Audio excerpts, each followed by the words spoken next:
မင်္ဂလာပါကျွန်တော်ကတော့ထွန်းတောက်ပါဒီနေ့မှာတော့ဒီပြင်သစ်လီဂူပွဲစဉ်ဖြစ်တဲ့ပေါ့နော်ဒီ2 loss နဲ့မိုနာကိုပွဲစဉ်တွေသုံးသက်ပြမှဖြစ်ပါတယ်ခင်ဗျ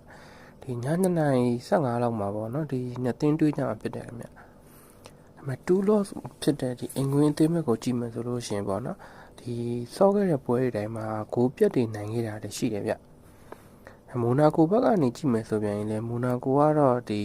နောက်ဆုံးပွဲအပတ်မှာပဲဒီ3ခုပြတ်နဲ့တပွဲနိုင်တာတော့ရှာဖွေတွေ့ရှိခဲ့တယ်ခင်ဗျဒီနှစ်သင်းကတော့ဒီ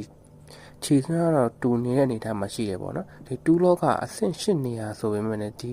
သူစောခဲ့တဲ့အိမ်ဝင်းတွေတိုင်းမှာအသင်းတိုင်းလိုဂိုးသွင်းနိုင်နေတယ်ဆိုပေမဲ့ဒီ PSG တသင်းနဲ့ပဲသူတို့ကဂိုးမြရှိလာတာခင်ဗျမိုနာကိုဘက်ကကြည့်မယ်ဆိုရင်လည်းဒီနောက်ဆုံးစောခဲ့တဲ့ဒီပြင်သစ်လီဂူပွဲစဉ်ဒီ9ပွဲစလုံးမှာပေါ့နော်ဒီနှစ်ဖက်ပေါင်းစုစုပေါင်းအနည်းဆုံး3ခုအထက်လောက်ရှိရခင်ဗျ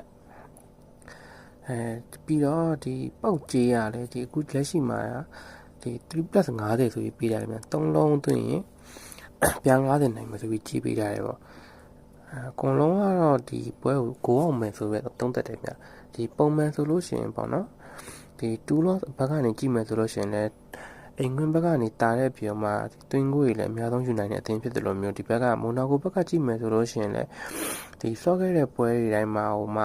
ဒီနှစ်သင်းမှာ3ဂိုးထက်သွင်းနိုင်တာဖြစ်တဲ့အတွက်ကြောင့်မလို့ပေါ့နော်ဒီနေ့တွေးခဲ့တဲ့ဒီပွဲစဉ်မှာလည်းဒီနှစ်သင်းကိုတော့ကျွန်တော်ကတော့ဂိုးပေါ်